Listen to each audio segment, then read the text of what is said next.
Migpasiklabano man din kayanakan karing karel ang Tenakan King Pamanerak. Magpatrol Edmir Capuno. May ngari mong trumpu, ing lalaki ngay ni. Ing grupo ra, ing metong kareng migpatindayag king pasiklaban king Pamanerak, king barangay San Nicolas, Balen Arayat. Migpakapapet naman ing grupong ay ni.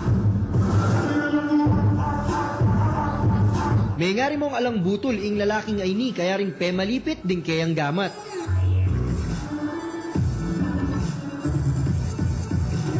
Hula hoop dance exhibition naman ing petindayag ning grupong ay ni. Ago pansin mo rin deng chikiting a cute na cute kabang tetera. Liban ka ring dance moves, singkasan ting laring costumes ding grupo, ang makabase naman king tema ning karelang performance.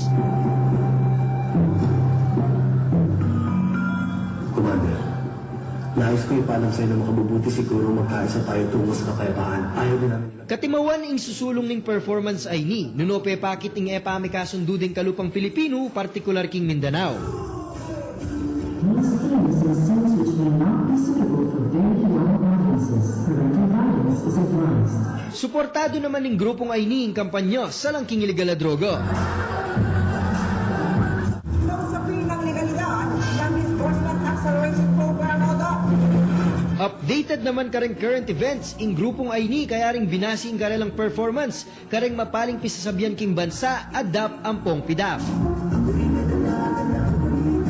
At metong kareng mikyabe king dance contest si Christopher. Dakal niya rin kanupek yabayang kompetisyon kilubling 7 banwa ng Pamanerak.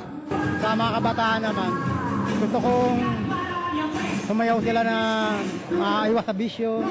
Kahit alam natin ng mga kabataan ngayon na maraming bisyo sila. Itinamo rin kanuing meging dalan, bang akilala ding kayang kakaluguran. Kalupa ding dancers, nasarang gugulan namo ding kaya nakaning karelang oras at sikanan king Pamanerak at aliwa pang makabaldugang aktibidad. Bang mitay sing karelang gelingan at milisya kareng bisyo. Ing dance contest, kadakay ning kapag masusyaning kapiestaning patroning barangay ay yapong kulas.